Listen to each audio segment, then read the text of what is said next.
the Czar. I'm Emory Hunt, the Czar of the Playbook, here on the campus of Washington and Jefferson University, the presidents, with head football coach Mike Sirianni. Coach, appreciate you taking time. Hey, thanks for coming. I really appreciate it. This is your 15th season of coaching here at WNJ. Not one losing season, outstanding production year over year. How have you been able to sustain that level of success in this ever-changing landscape of college football? Well, no, fortunately, when I was able to take over as the head coach, it was a good program. I mean, it wasn't like we had to rebuild. And I've always said it's harder to rebuild a program than it is to maintain. I do think there's more pressure on players and coaches to maintain, but it is harder. So, fortunately, I was able to start my head coaching career in a pretty good situation where we had tradition. There's a coach back in 1982 that started here named John Luckhart, who turned the program around, and he set everything up. Like I said, the tradition was already here, so that's very fortunate. I'm not naive enough to think I could have done that as your first job, and I kind of feel sometimes some of these young coaches take over jobs and they're a losing program and they get frustrated. I didn't have to deal with that, so that was terrific. I think that you can't never talk about. Every time someone wants to talk about me, they know I went to Mount Union, and they know I learned how to coach from Larry Karras. And I think something I learned from him is how to really act the same way no matter who you play every week. Treat every opponent with respect. We don't watch any more film when we play a top-ranked team than we do when we play a low-ranked team. We practice the same way. We treat every opponent the same way, and I think that's had a lot to do with our success also. I'm a big fan of your offense, Coach. We covered you guys at the ECAC Bowl game last year, and you guys have that aggressive touchdown to check down mindset. You spread the field, every blade of grass is covered, you put a lot of pressure on the defense. Does that aggressive mindset come from your playing days as a receiver at Mount Union? You was an outstanding track athlete as well, too. So do you find that aggressive mindset coming from there? And also, do you find that kids want to play for a coach like you and play an offense like this? Well, yeah, I think a little bit of it has to come from when you're a receiver. I mean, if you're, every receiver knows they want the ball and they're the prima donnas of the team, and I want the football, I want the football. That being said, we try to spread the field and try to make the defense cover every part of the field, which I think is really important. I mean, if teams are going to load the box, we're going to throw the ball. If teams are going to stay come outside, we're going to try to run the football. I do think kids like to play that style. You turn on the TV and everyone's a no huddle, everyone's going as fast as they can. I do think kids enjoy that style of offense. I mean, in practice, we try to, if we have a 10-minute session of whatever, blitz pickup, red zone, whatever, we try to run 12 plays with our A's and 8 plays with our B's. I mean, we're running 20 plays in 10 minutes. So we practice that style of offense. I think it makes the kids tired, but I think they enjoy that. And we coach a lot on film. So yeah, I do think the kids like it. I mean, we try to be aggressive. But that being said, we always try to put our kids in a position where they're successful. I mean, the last couple of weeks we've had to play with a backup quarterback who has not started before. So we've turned to the running game a little bit more. That being said, we did have thrown the ball in the high 20s both games too. So I think if you're one-dimensional, when you get to a really good team, you're going to get stopped. If you're able to do run and pass equally well, you're able to move the ball against good football teams, and that's what we try to do. And do you find that defensively, because of the way you guys prep and play, your secondary, your back seven is a little bit more, let's say, ready to compete against teams that they're going to see that want to throw the football? Well, I think so. I mean, our secondary this year at WNJ has been very good, and we play against some good receivers. And yeah, I do think that is an advantage that we have against good receiving, good passing teams. And that's something that we always, it's fun to watch our receivers and our defensive backs compete against each other. They like to yap at each other a little bit in practice. And as long as it doesn't get out of hand, I would actually encourage it a little bit, because it does create competition, and it does make our secondary better when we do see a passing team, and in return, it does make our receivers better when we see a team that will press and get up on our face. So we just want to win football games, and if that competition helps, I'm all for it. I'm a big person on philosophy, as far as like picking guys' brains and what makes them successful. What piece of your philosophy do you feel as though that you are live and die by that makes you such a successful coach? At any level of football, especially at the Division III level, I mean, you're really trying to use the game of football to help a young man later in life. So, we really want our kids to have a good relationship with us. I mean, I'm going to yell at them. I'm going to get on them. I'm, half Italian, so I'm going to, I'm going to show that Italian temper. But we're going to give them a hug and put our arm around them. I want them to be able to come to us about anything. I want them to have fun playing football. Yes, we have fun playing football because we win and because it is a great program. We have a nice facility, but also I think the relationship that we try to build with the kids. I want them to come see us. I want them to have fun at practice. We're going to work hard. I'm going to be mad. We play music at practice. I think anytime we turn the music on, it lightens the mood a little bit, and they practice a little harder, and the pace of the game gets faster. So I want them to have a great relationship with us. You know, a lot of coaches like, I don't care if the kids like us. I'm like, you know what? That young man, you're their parent when they're on campus, and some of them don't have a father. So, you know, if they don't like their coach, how are they supposed to go see them if there are problems in their life? So yes, we do care if they like us. We do want them to have a good experience. We know they're going to work hard for us. But like I said, the relationship that we try to build with them is very, very important to us. Now you mentioned you're teaching them here too, the lessons, and we know football teaches you a ton of life lessons. What would you say is the biggest thing football taught you? I mean, perseverance. I mean, everything doesn't go the way, you know, as planned. I mean, you have to battle through adversity and you have to persevere through things. Earlier, you know, my dad's a coach and a high school coach, and when I was younger, my dad was diagnosed with cancer twice. You know, once when I was in high school, and then once again when I was in college, and he was able to persevere for that. That, along with the lessons I learned playing football, really has helped me deal with situations that might not be ideal, that might not be, hey, okay, our back's up against the wall, but what are we going to do? Are we just going to let it happen, or are we going to fight back? And you know, I think that's something that's helped our team the last 2 seasons. I mean, the last 2 years we've trailed by double digits 6 or 7 times and won 6 or 7 games, trailing by 2 scores or more and trailing at halftime. So I just think the perseverance and fighting through adversity that you learn playing football it will help you so much in life. I mean, you know, a lot of people have that 11 is 1 philosophy, and you know, coaching is stealing. We took that from someone else too. But how many sports where 11 people have to be perfect? If you really look into the sport of football, probably is the only one. I know 11 people play lacrosse and 11 people play soccer, but they don't have to be perfect on every play for you to be successful. There's just so much you can learn by playing this great game. I really love coming to these Division III programs, these older Division III programs. This school was founded in 1791, I believe.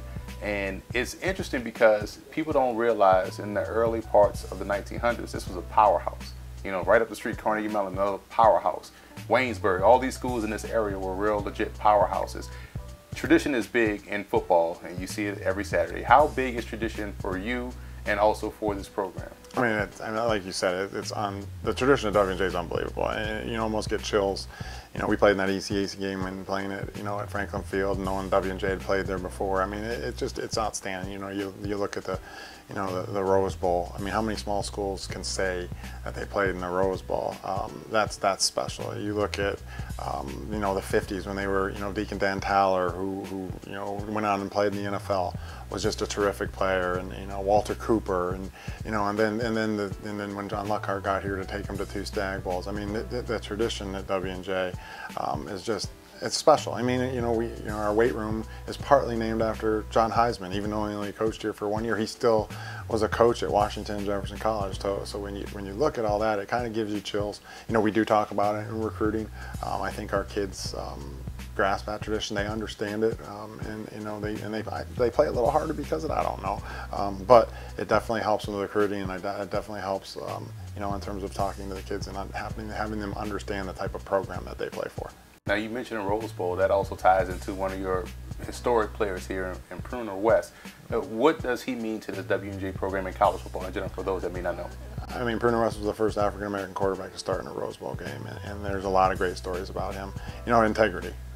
You know, I think that's the biggest thing. I'm fortunate enough to meet his grandchildren, and I just think the integrity that man showed throughout the course of his career, not only as a football player but later in life, is just outstanding. I mean, and that's such a neat story to talk about, and you know, we share that with recruits, and we talk to our players about that. And I think it's special that we're honoring them at our game this weekend. And like I said, how many Division III schools can say, you know, that the first African American quarterback was a graduate of their school? I mean, that's just special, and it just gives you chills just thinking about it and talking about it. Well, that also shows that you have a lot of passion for the game. What is it about the game that you love the most? like I said, I love, maybe not the most, but I still act as the offensive coordinator. I love the strategy and the X's and O's, and when I'm watching a game on TV, I'll have a pad next to me, and or I'm constantly getting up, writing a thing. I like that part of it, but I also, again, I like, earlier in my career, it wasn't about the teaching, the life lessons. It was about the X's and O's, and like, I get to do this for my living. My wife teases me, you watch football film for a living. I'm like, that's not my fault. I picked my career. But as I got older in my career, now it's become more about, hey, what do these kids do later in life? I shouldn't say kids, these young men do later in life. Now, I'm getting, I just remember one of the best players to ever play at our school, a kid named Bobby Swallow. He's a two-time first-team AFC All-American, graduated in 2009. Just a terrific football player, led us to the quarterfinals in 2008. Well, just this week, I got a text and an email from him joking around that his first son was born, and do I have a scholar? Well, we have scholarships at W&J in 2035. I mean, because he's already looking ahead. I mean, that's the thing about the game that I love now, watching how these kids develop, watching how they get jobs, watching how they become parents and husbands and all that kind of stuff.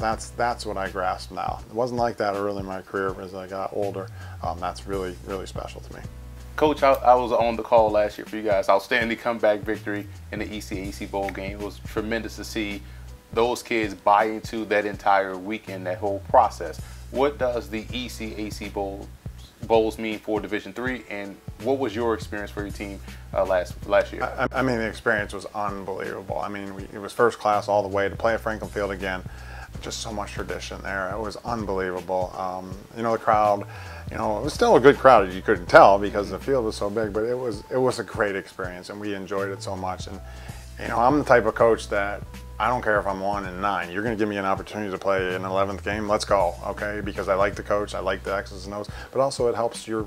You can use it for a few things. I mean, you can use it to reward seniors. Obviously, we had an outstanding senior quarterback last year who was a little bit disappointed that he wasn't able to lead us to the NCAA tournament last year.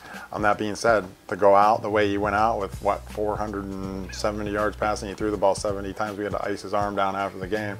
That's just terrific that a senior is able to go out with that experience. You also can use it as an extension or the start of the next year, and we kind of try to do both.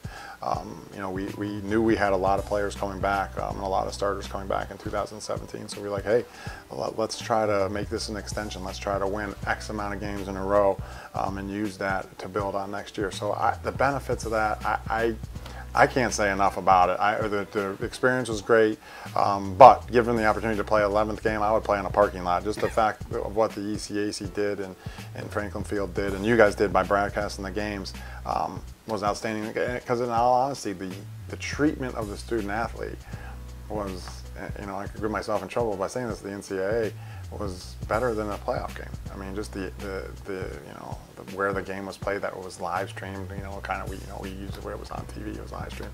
I mean, the treatment of the athletes was outstanding, and that's something that we won't forget. And if given the opportunity, we'll play in that every single year. I feel like the country has gotten smaller. Back when we were growing up, you remember maybe like 8 teams played on TV nationally. You had the WAC game of the week, probably that night, some BYU, San Diego State 70-70 game or something like that. But now with everyone is on TV or on some streaming device, I feel like students are making more informed decisions. They are exposed more to more schools. Yes. So why would a student athlete choose W&J? I just think it's the best of both worlds that you can offer a young man or, I have daughters who's a junior in high school and is looking at schools, and I think it's the best of both worlds that you can offer student athletes. I mean, this is a great Tier 1 Phi Beta Kappa academic school first and foremost, highly ranked, just a terrific academic school with great professors, and you're going to be well taken care of when you graduate. That being said, let's not be naive. Even at the Division III level, kids pick a school based off of athletics. I mean, it's not the most important thing by any stretch of the imagination. We don't have any NFL players here, but they do pick a school based off of athletics. And I just think, with a tradition that we have in athletics, not just football, obviously our baseball team is outstanding, one of the top teams in the country. I just think that this is the best of both worlds to offer kids. It is a great academic school, and it also has a top-notch athletic program to offer kids, especially football. I mean, and we sell that. That's our motto, the best of both worlds. You're really not going to get that at a lot of places. That being said, also as a parent whose child is a athlete who's looking at schools, one thing that I've really learned in the last year when her looking at schools, but the relationship with the coach matters a lot.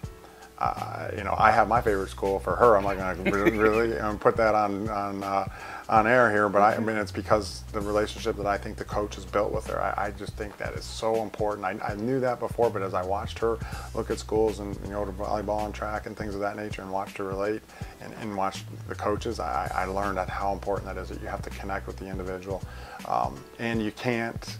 I mean, they're going to be able to tell if you're not telling them the truth. I mean, kids aren't naive, they're not stupid. They're going to be able to tell, and that's one thing through the recruiting process. We won't lie. I tell them we will not lie to you. It's going to be hard here. Academically, it's tough. You'll get a job when you graduate, and football is going to be tough too. I'm going to yell. I'm going to put my arm around you. I mean, you can't lie to a kid, and we're going to play the best player, no matter if you're a freshman or a senior, no matter what your race, color, creed is, no matter where you are. And I think that's something that helped. I mean, this past 2 years ago, we hired a defensive coordinator named Vince Lavara, who's coached at a few other places. And the biggest reason I did that is because I knew he was going to reach into some other areas that we haven't recruited. And we really have done that We're still a Western Pennsylvania-based school with most of our kids from Western Pennsylvania. But with his influence in the last couple of years, we really, if you look at our roster, we're almost a national roster right now, which is going to help the school, but it's also going to help us football-wise. Well, Coach, I appreciate you taking time here, talking with us. You have a unique milestone coming up, one win away from the all-time victories leader here in program history. What does that potential accomplishment mean to you? It means I've been here a long time. I mean, you know, it doesn't mean. I mean, it's neat to talk about. Hey, listen, John Luckhart is the best coach to ever coach football at W&J. You can almost say he's the best coach ever at W&J. He was in the Stag Bowl twice, playing for the national championship in 1992 and 1994. I've known him for a long time. He's the reason that, I mean, he wasn't the head coach that hired me, but he was very influential. He tried to get me here in 1998 before I came here in 99 as the offensive coordinator. So he's the best coach here. Until we win, and if we ever win a national championship, then we can talk, okay? But right now, it's not even close. So does it mean something? Yeah, it's special because of the tradition. It's special when you look at people like John Heisman coaching here. Yeah, it's special, but to be honest with you, we're focused on Saturday's game and trying to win and advance the NCAA playoffs. Coach, thank you again. Thank you. All right.